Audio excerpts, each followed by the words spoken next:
यदि तुम उन्नति करना चाहते हो, धनवान बनना चाहते हो, तो इसके लिए क्या करना चाहिए? इसके लिए आपको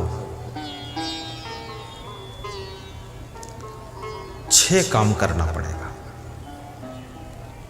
6 चीजें अगर आपकी जिंदगी में आती है तो आप गरीब नहीं रह सकते। आप बोलो तो आज ही बता दूं ये 6 चीजें कौन कौन है। बताऊं? आज बता दो।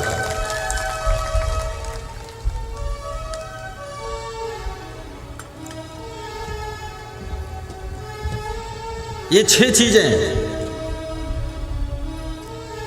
ध्यान से सुनना, चूकना नहीं है।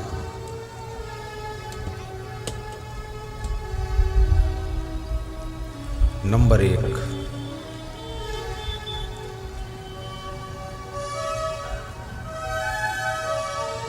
उत्थानम। उत्थान करने के लिए 6 चीजें हैं। ऊपर उठने के लिए, आगे बढ़ने के लिए, विकास के लिए। उत्थानम। संयमो दाक्ष्यम अप्रमादो धृति अस्मृति समिच्छा समारंभो विद्धि मूलम भविष्यतु। ये विदुर जी ने धृतराष्ट्र को बताया है। नंबर 1, संयमो। जो लोग धनवान बनना चाहते हैं, आगे बढ़ना चाहते हैं, उन्नति करना चाहते हैं, उनके लिए फार्मूला है संयमो। संयम का अर्थ होता है नियंत्रण। नियंत्रण का अर्थ होता है कंट्रोल। कंट्रोल का अर्थ होता है क्या? कंट्रोल का अर्थ कंट्रोल, और क्या अर्थ? संयमो यानी जिनको अपने आप के ऊपर संयम है, नियंत्रण है, कंट्रोल है। आपने महिलाओं को भोजन बनाते हुए देखा होगा, तो भोजन एक तो भगोना होता है, पतीली होती है, और दूसरा वो कुकर होता है। तो भगोना में जब दाल पकाती है तो 1 घंटे में दाल पकती है, लेकिन कुकर में जब ये दाल पकाती है तो केवल 7 मिनट में दाल पक जाती है। अंतर क्या है? चूल्हा वही है, गैस वही है, बनाने वाली वही है, दाल वही, पानी वही, सब वही, केवल बर्तन बदला हुआ है। बर्तन में क्या फर्क है? भगोने में जब पकाती है तो स्टीम बाहर निकल रही है, लेकिन कुकर में जब दाल पकाती तो स्टीम बाहर नहीं निकलती, अंदर रहती है। स्टीम कंट्रोल में है, नियंत्रण में है, तो दाल 7 मिनट में पक जाती है। याद रखना, जो 70 साल में तुम विकास करोगे, अगर तुम्हारे ऊपर कंट्रोल है, नियंत्रण है, तो वो 7 साल में उतना विकास हो जाएगा जो 70 साल में करोगे। तो अपने ऊपर कंट्रोल क्या करोगे तुम? अपने ऊपर ये मन को कंट्रोल करना। कभी मन आपका ललचाता है कि दारू पी लूं, तुरंत कंट्रोल करो। कभी मन ललचाता जुआ खेल लो, ताश खेल लो, कंट्रोल करो। कभी मन में गुस्सा आती है तो मन होता गाली दे दूं, माँ बाप को गाली दे दूं, पड़ोसी को गाली दे दूं, तुरंत कंट्रोल करो। कभी मन में लालच आता चोरी कर लूं, चोरी से भी मन को कंट्रोल करो। सारी बुराइयों से जो अपने मन को कंट्रोल कर लेता है, उसका विकास तीव्र गति से प्रारंभ हो जाता है और उसको कोई रोकने वाला नहीं। कभी मन में आलस्य आता है, आलस्य से भी अपने को कंट्रोल करो। ऐसा मन बोलता ना, कर लेंगे, देख लेंगे, हो जाएगा, क्या चलती है, कंट्रोल करो। संयमो दाक्ष्यम। अब दूसरा लक्षण, दूसरी बात, दाक्ष्यम बनो। दाक्ष्यम क्या होता है?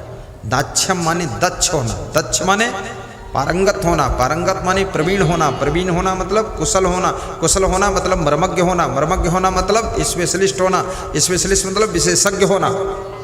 अरे यहाँ पर रायबाजी सिखाने के लिए थोड़े बैठा हूँ, एक बात बता दूँ, बात खत्म हो। हाँ, वो कोई हिंदी थोड़े पढ़ा रहा है, बस इतना। दक्ष बनो यानी कुशल बनो। तुम्हें दक्षता हासिल होनी चाहिए। जैसे मैं प्रवचन करता हूं, तो प्रवचन करने में यदि हमको दक्षता हासिल है, कुशलता हासिल है, तभी तो हमको लोग बुलाएंगे, नहीं तो कौन बुलाएगा? हम बोलेंगे थोड़ा थोड़ा प्रवचन आता है, तो थोड़ा थोड़ा वाले कौन काम? थोड़ा थोड़ा तो सभी को आता है। पूर्णता होनी चाहिए। मुकेश अंबानी का जो ड्राइवर है उसका वेतन 2.25 लाख रुपये महीने है। यहां पर तो 2.25 लाख में तो कम से कम 25 ड्राइवर मिल जाएंगे, लेकिन वे ड्राइवर किस मॉडल के होंगे? मुकेश अंबानी का जब ड्राइवर गाड़ी चलाता है, मुकेश अंबानी को डर नहीं लगता, गाड़ी कहीं लड़ नहीं सकती। और मुकेश अंबानी का ड्राइवरी के साथ साथ वो ड्राइवर मैनेजमेंट भी करता है, सारी सेटिंग कर देता है।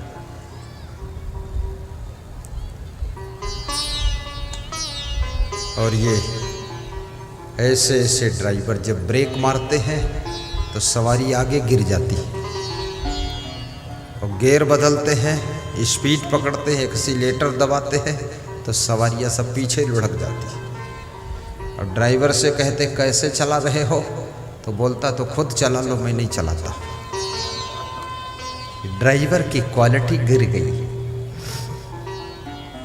और जिस व्यक्ति में क्वालिटी नहीं है उसकी दुनिया के अंदर कोई डिमांड नहीं है। जो काम तुम करते हो वही काम बहुत लोग कर रहे हैं, इसलिए अपनी क्वालिटी में निखार लाइए। अभी पटना में मेरा कार्यक्रम था, ठाकुर राम अनेक सिंह कार्यक्रम के मुख्य आयोजक थे, लल्लन कुमार पुजारी भी व्यवस्थापक थे। साईं बाबा चैरिटेबल ट्रस्ट मंदिर की ओर से कार्यक्रम था पटना में, पाटलिपुत्र में। तो वे मेरे लिए पराठा और सब्जी बनाकर लाए, तो मैंने कहा सब्जी बहुत अच्छी है, क्या बात। तो उनकी पत्नी ने कहा कि मेरे पति जी ने बनाया है। तो हमने कहा तुम? बोले मेरे से भी अच्छा ये बना लेते हैं, इसलिए महीने में 25 दिन तो यही बनाकर खिलाते हैं। और मुझको बनाना भी इन्होंने ही सिखाया है। मुझे उतना अच्छा बनाना नहीं आता था, पर इन्होंने सब सिखा दिया मुझको। क्या बात है, क्वालिटी। आपके चलने में भी क्वालिटी होनी चाहिए, बात करने में क्वालिटी होनी चाहिए, बैठने में क्वालिटी, खड़े होने में क्वालिटी, हंसने में भी क्वालिटी, मुस्कुराने में क्वालिटी, कपड़ा धोने में क्वालिटी, फैलाने में क्वालिटी, सुखाने में क्वालिटी, रखने में क्वालिटी। और जितनी ज़्यादा आपके अंदर क्वालिटी होगी, याद रखना उतनी ज़्यादा तुम्हारी कीमत बढ़ती चली जाएगी। जिसमें बहुत क्वालिटी होती है वो व्यक्ति बहुत कीमती हो जाता है।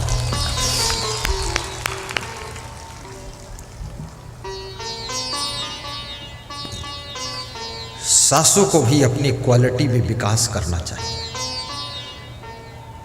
बहुओं में ही क्वालिटी होना चाहिए, केवल चेहरे में क्वालिटी नहीं। कितनी महिलाएं और कितने पुरुष केवल अपने चेहरे को सुंदर बनाते हैं, बस बाकी उनकी पीठ में गोबर लगा है, कोई मतलब। चेहरा सजाते संवारते रहते हैं, केवल चेहरे से काम नहीं चलेगा। गले में सुंदर हार है और गले की आवाज ऐसी कर्कशा आवाज है,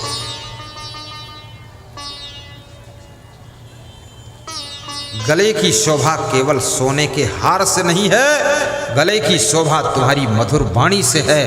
ऐसी वाणी बोलो कि आपके घर के लोगों की थकान मिट जाए और उनके सूखे हुए चेहरे पर मुस्कान आ जाए।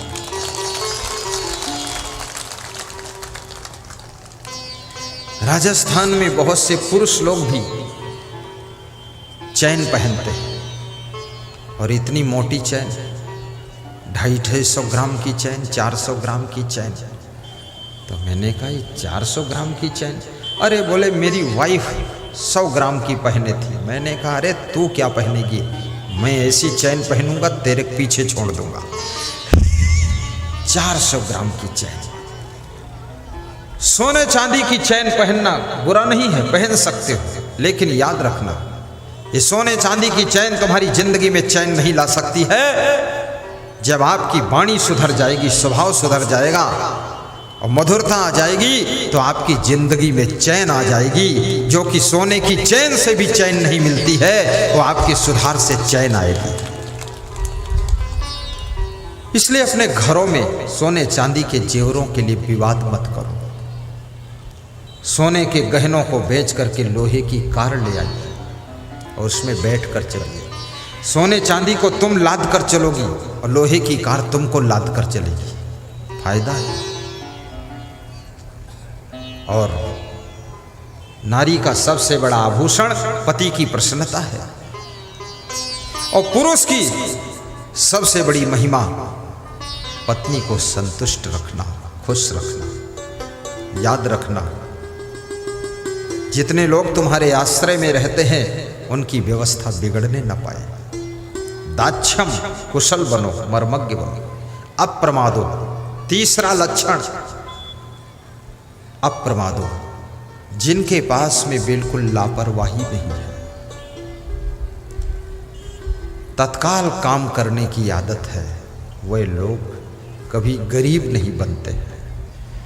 जो टाल मटोल नहीं करते हैं, लापरवाही नहीं करते हैं, कल कर लेंगे, परसों कर लेंगे, हो जाएगा, देख लिया जाएगा, ऐसी भाषा नहीं बोलते हैं, जो तुरंत करने के लिए तैयार हो जाते हैं, ऐसे लोगों के घर में लक्ष्मी का निवास रहता है।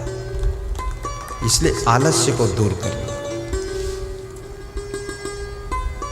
अप्रमादो, धृति अस्मृति, और कहते हैं जिनके पास में धैर्य, बहुत धैर्य है, कभी हिम्मत नहीं टूटती है, साहस कम नहीं होता है, सब कुछ खोने के बाद जिनका धैर्य हमेशा वैसा का वैसा रहता है।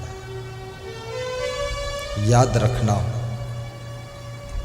महाराणा प्रताप का चित्तौड़ का किला जब मुगलों ने कब्जा कर लिया, जंगल में जाकर के घास की रोटियां बनाकर खा रहे थे महाराणा प्रताप, लेकिन उनका धैर्य और साहस, किला तो छीन लिया पर धैर्य और साहस कोई छीन नहीं पाया। पुनः जंगल में सेना तैयार करके अपने चित्तौड़ के किले को वापस लेते हैं, अपने राज सिंहासन पर विराजमान होते हैं और साथ साथ में मुगलों को खदेड़ कर बाहर कर देते हैं। याद रखना, तुम्हारा धैर्य, तुम्हारा साहस, तुम्हारी हिम्मत खोया हुआ सब कुछ वापस लाने का काम करता है। इसलिए कभी धैर्य को टूटने मत देना।